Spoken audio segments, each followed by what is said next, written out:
So, a long time ago, well actually a couple of weeks back, I made a video that went through a whole bunch of Amiga arcade ports.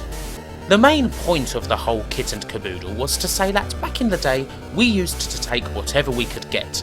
The controls might not be as good, the game might not be as fast, and obviously the graphics weren't in any way up to snuff when you compared them to the arcade version. But if you had the feel, well, all was gravy and life was good. A couple of the ports in the vid definitely showed that, and well, some didn't. In the main, however, the whole video was just a nostalgia bomb, because even the worst ports of games take me back. You know, you would go to a game shop, look at the shelves, and you'd be like, oh my god, there's that game that I love in the arcade. Oh my god, I'm going to get it home, it's going to be brilliant. Mummy, give me the money, it's going to be great. You know, we were way too young to be cynical about that sort of thing back then. However, most of the games in the Amiga vid were ones that I'd looked up in 2013 and just thought, I could make an interesting video out of that. So I'm sure it was a nostalgia bomb for some people, but truthfully, well, not so much for me. So this, for me, is the real wide-eyed stupid kid video. We've done arcade ports for the Amiga, and now we're going to do arcade ports for the Spectrum. Yep, we're pretty much going to run this shit into the ground, I assure you of that. The Sinclair ZX Spectrum comes up quite frequently in my videos. It was, after all, my very first computer, and it served its purpose. It kept me quiet and gave my parents time to relax. My home audience of British and other assorted European folk will probably be quite familiar with the Spectrum. However, some of you are young and/or American, so you may need some further information on just what the hell the Spectrum was. So, quickly now. Sir Clive Sinclair's ZX Spectrum came out way back in 1982. It wasn't exactly marketed as a games machine. Hell no, this would get your kid into university. Yeah. Naturally, the Speccy quickly became quite popular for its games as opposed to its word processing. Why? Well, it was cheap. Cheap system and cheap games. The games came on cassette format and they could be bought from your local corner shop for a couple of quid. It helped as well that the Speccy and other home computers were pretty much the only game in town. There were no consoles to compete with until the latter part of the 1980s. We didn't have a video game crash here in Europe, we had a microcomputer revolution. There was the Commodore 64, which most of you probably know, as well as the Amstrad CPC, BBC Micro, Acorn Electron, and of course the ZX Spectrum, which came out first in 16 and 48K models, famed for their rubber keypads, and later in a beefed up 1-8K version. You know, you would need 4,000 ZX Spectrums to provide the memory for one Xbox 360 console. True fact. We didn't think about things like that back in the day though. Actually, microcomputers were measured in phone books. I'm serious. One day, we may be able to store enough information to fill 10,000 phone books. Anyhow, the Speccy, that being its nickname, had all of 15 colours to work with, and just a little tinny beeper for sound. So, you know, they might not be as impressive as those damn C64 games. However, the Spectrum has a certain charm about it, a sort of punk ethic. It was the people's computer. There were so many odd little games released for the machine, it's damn near impossible to go through them all. That, and obviously I would say all of that, seeing as it's the system that I started out on. So yeah, to sum up, technically very limited, not impressive in any way, but playable as all get out. Absolutely buzzing with creativity and heart. So much heart. That is the ZX Spectrum. Right, let's play some of these ports. Now, what are we actually looking for here with these ports? Well, obviously we're looking for that also important and completely undefinable arcade feel. But actually, believe it or not, we are also looking for decent presentation. Now, you may well be shocked at that, seeing as the Spectrum is clearly not even close to the arcade in that department. But the graphics are quite important on the Speccy. We can look at how well they're drawn, and how the system's precious few colours have been used, because an unappealing colour scheme can quite easily kill a game, and we'll see some pretty daft ones, believe me. We are also on the hunt for excessive flickering or colour clash, one of the Spectrum's signature foibles that can be either good or bad. And hey, that beeper could be used for some decent sound, and other times it sounded like a cat chainsaw in a violin. Looking at the graphics and comparing them to what else you could get on the system at the time at least gives us something meaty to cover, as opposed to just constantly prattling on about feel. So let's do it! This will mainly be in comparison form. We'll take two games from mostly the same genre and see where they go right and where they, well, don't go right.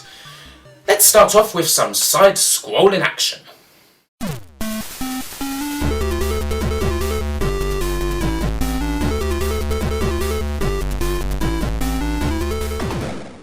Okay, our first two. Quite a bit of time separates them, but they're both classic side-scrollers, in the arcade at least. Green Beret is, of course, a 1985 arcade classic from Konami. Run around, free the captives, and stab everyone you see. It's pretty much a night out in Shoebury. Americans know the game better as Rush and Attack. E-SWAT, on the other hand, is Sega's Robocop-inspired actioner from 1989, a game that's quite similar to Shinobi and Shadow Dancer. The Speccy ports were handled by Imagine and US Gold respectively, with Green Beret coded by the late, great Jonathan Joffer Smith. The game is regarded as one of the Speccy's best ports. E-SWAT was coded by Creative Materials, the same people behind Final Fight on the Amiga. This one isn't as good though, and we shall see why. Green Beret immediately shows off the power of good drawing. Aside from the colours, this doesn't look a hell of a lot different to the arcade version. The sprites are pretty close to identical, and they move really well too. Great animation. The colours used are also spot on. The game looks really quite nice for a Speccy title. E-SWAT, on the other hand, is... that's kind of a disaster. The way our cop moves is somewhat weird, and you know he actually doesn't appear to have a neck. And it's just a bit too black and yellow, black and yellow, black and yellow. Quite bland looking, and really not what was expected from a Speccy title in 1991, very late in the system's life. You would definitely expect more than this. The worst thing about the game, however, is the sound. Good lord, it's appalling. Here's the police siren. That is just unacceptable. Compare that to the snappy sounds from Green Beret.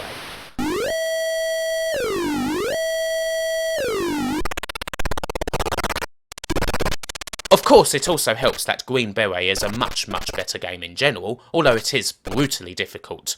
But the amount of sprites on screen here, with absolutely no discernible slowdown, is very impressive, and means that this game captures the feel of the arcade easily. E-SWAT barely seems as though it can handle too. Some games on the Speccy just feel as though they're always on the point of crashing. It was kind of an unstable system in general, and well, this is definitely one of them. E-SWAT was never a particularly amazing game in the arcades. The later Mega Drive version of the game was, to be honest, a hell of a lot better.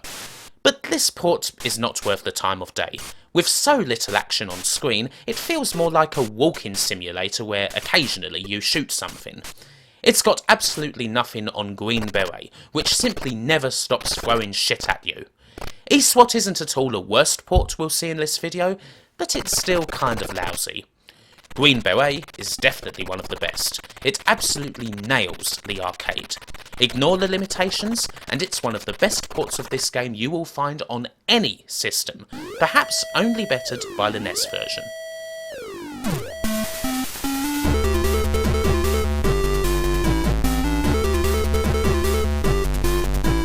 Right, we're now in space, the final frontier. There's ships flying around everywhere, and they're all ready and willing to do us an extreme physical discourtesy.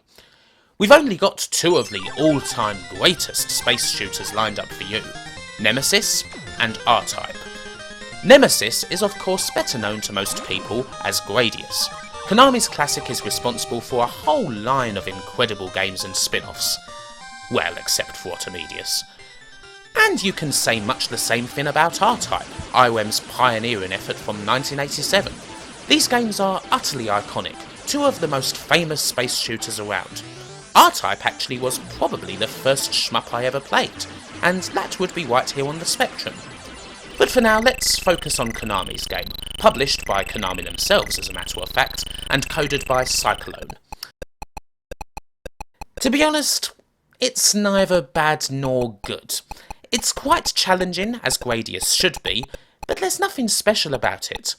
To be honest, I find this version of Nemesis kind of lacking even when compared to original shmups on the console. Kronos is a better game, Penetrator is a better game, and, well, let's just not even get into C64 games like Armalite. Nemesis on the Spectrum just lumbers forward, with very shoddy controls and not much in the way of action. On the whole, I just don't feel too much about it. I don't hate it, but I don't like it either. Which doesn't actually explain why the game is so despised, which it very much is. It's regarded as one of the Specky's worst shmups. For the reasons behind that, well, you have to look at the game's history. Here's a couple of the screenshots that were used to advertise Nemesis on the Spectrum in reviews of the time. And now, here's the game again. Notice the difference? How the game looks absolutely nothing like these shots? Well, why's that then? Surely they weren't doctored? Well, all the evidence seems to point in that direction. It's not the only game from the era to use doctored screenshots, but it's certainly one of the most blatant examples. These screenshots pissed off a lot of people when they saw the actual game in action. And so that's why Nemesis, amongst Spectrum titles at least, is kind of infamous. These days we have CGI trailers that aren't anything like the game, and back then we had screenshots with just a few more enemies stuck on them, and a few more colours. Funny how things change, isn't it? Right, let's take a look at R-Type. The Specky port was done by Electric Dreams, which was normally a good sign. So let's take one last look at the arcade version, and now look at the Specky. That's really frickin' something. Now you may not be able to appreciate just how brilliant this looks, but take my word for it, this is the Specky equivalent of Crisis. The colours are so bright, so many sprites, and it moves so good. How the hell did they do it? Especially without all the colours bleeding over each other, which they barely do. Well, if you look closely from time to time at the sprites, you'll see how. The sprites all have big black strokes around them. This technique was used to stop any colour bleeding from occurring, or at least minimise it. Some liked this technique and some didn't. Some prefer the colour clash. Here's a more obvious example, taken from the Specky version of Karnov. Of course, the good thing about R-Type is that it's a space shooter, which means the background is largely black anyway, so you don't really notice the strokes, and it looks fucking amazing. Not only that, it plays great, a proper shmup challenge with all the intensity and fun of the arcade. Perhaps the sickest thing about this port though, is that it's a frickin' 48K game. It doesn't even use the 128K's extra memory. 48K! I mean, that is ludicrous. God only knows how the coders did it, but well, they did. R-Type on the Spectrum is a classic, the best shmup on the system by a country mile. Not only that, it's the game that started my lifelong love affair with the genre.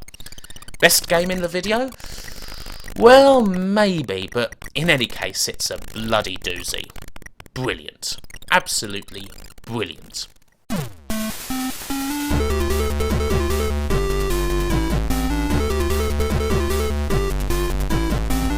Righty-ho then, we've done side-scrollers, we've done space shooters, so let's get down to the cobblestones and have some beat-em-up action. Actually, one of these is a side-scroller as well, but hey, it's still about hitting people, so, you know, screw you, it counts. In the red corner, we've got Renegade, Technos' classic, one of the first real beat-em-ups, the game that pretty much kicked the whole thing off. And yet, Renegade wouldn't have existed without certain other games. So, in the blue corner, we've got Kung Fu Master, another gem from IWEM. It's games like this that made people think, hey, you know what? Punching other people's teeth out is really goddamn satisfying. So make no mistake, these are two of the most influential games in the whole beat-em-up genre. Let's see how they fare. We'll start with the earlier title. Kung Fu Master originally came out all the way back in 1984. This speccy version followed 2 years later under US Gold's banner, and coded by... Actually, I'm going to leave their names out of it. There's no reason to open up old wounds. You would think that the Spectrum would probably be able to do a decent job of Kung Fu Master, to be honest. It's hardly the most complex arcade game out there. And you know, I'm sure it could have. It's just that this was not it. This is the first thing you hear when you load up the game.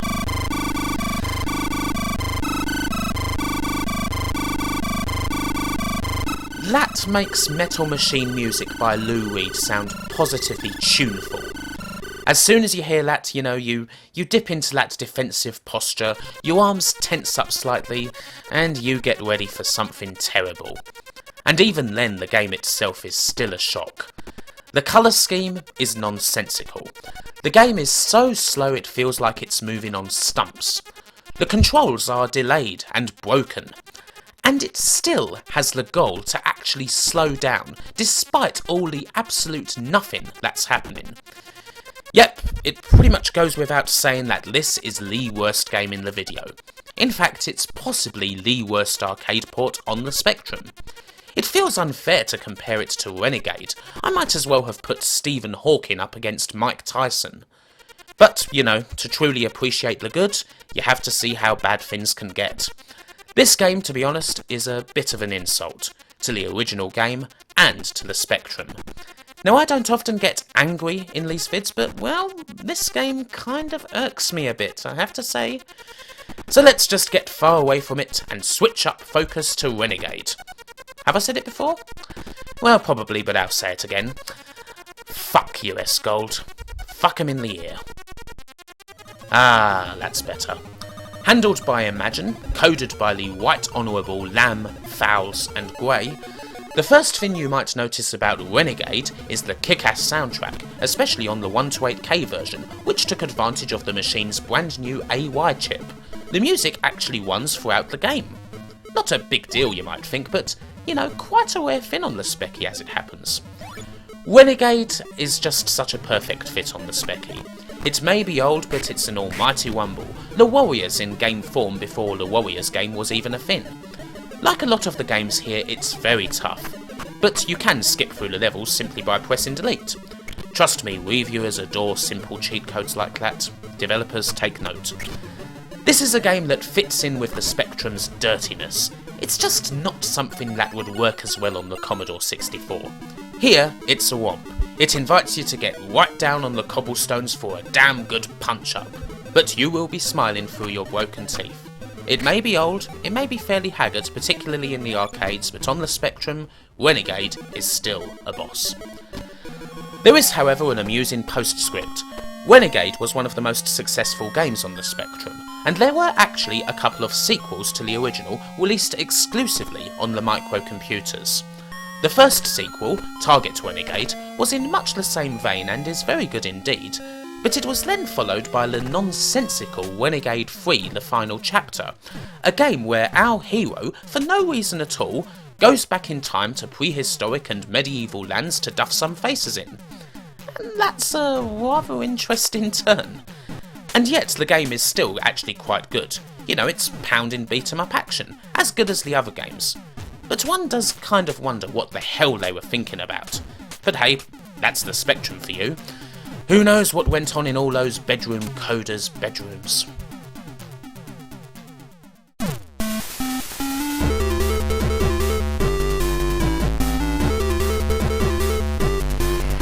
Our next pairing isn't exactly related, but they're both examples of what happens when the Spectrum gets ideas way above their station. Both of these games are ridiculously ambitious. They're like David going up against Goliath, only pretty much with the result you'd expect. First up, we have S.T.U.N, Originally released for the arcades by Atari in 1989 and cut from the same cloth as hard driving and the like, only this is actually pretty good. It's kind of forgotten about today, but in 1989 this was pretty much the arcade benchmark. It had all the polygons, the awesome cabinet, and it had the speed. The game was outrageous. It didn't see a proper release in the home until the PS2 era, that's how strong its fight was. But in 1990, the SFII had a go. Domark published it, and Mind's Eye Software coded it. Anyway, here's the Spectrum version. And here's the arcade again. Now back to Spectrum. Arcade again. And finally to Spectrum. Were you able to notice the difference? Because I wasn't. Yeah, the idea of converting this game to the SFII is pretty much laughable. Let's not even discuss feel. The sad thing is, whether the S.T.U.N. name was on this one or not, it still wouldn't be a good game. It's pretty much the world's worst kaleidoscope, with no music and minimal sound effects. Playing it just feels a bit daft. Every level's virtually identical, and there's nothing exciting about it. It's not even that fast. The magazines of the time took it in turns to mock the hell out of it. Even the usually generous Your Sinclair didn't pull any punches. And, well, let's just say that the game was not a crash smash. S.T.U.N. on the Spectrum is pretty much as you'd expect. However, the next game is something you wouldn't expect to see full stop. I've been eager to play this for a long time actually, and this video finally gives me the opportunity. Street Fighter II. Capcom, 1991, legendary, needs no introduction. This port was released as late as 1993, by which time the Spectrum was long irrelevant. In many ways it's the SFII's final proper game, if you ignore the homebrew studios that still kick around on the system today. It was left to US Gold to turn out the lights. It's their last release for the machine, the last new game reviewed by the last surviving Spectrum mag, Your Sinclair. It's the last. It's a wounded Khan saying, "From hell's heart I stab at thee." But is it good? To be honest, it's just amazing to see SF2 on the Spectrum, regardless of anything. Fighting games weren't even much of a thing on the machine. There's quite little to compare this to. Controls-wise, you basically hammer the buttons. It's too convoluted to figure out anything else. The animation is actually kind of okay. But, yeah, it isn't really all that playable. Also, the original release was crippled by a terrifying multi-load. It could take up to 20 minutes to load a single match. And no, that is not an exaggeration. C60 tape, bruh. Load the characters, load the background. If they're all on different sides and different ends of the tape, yeah, it could take that long. Despite everything, however, it's just nice to see CF2 here. It just, it warms my cockles. The context certainly helps, and it's little more than a curio, but it's an amusing end to the machine's life. But I hope that you've enjoyed this look back at one of the truly great machines, and indeed, my first.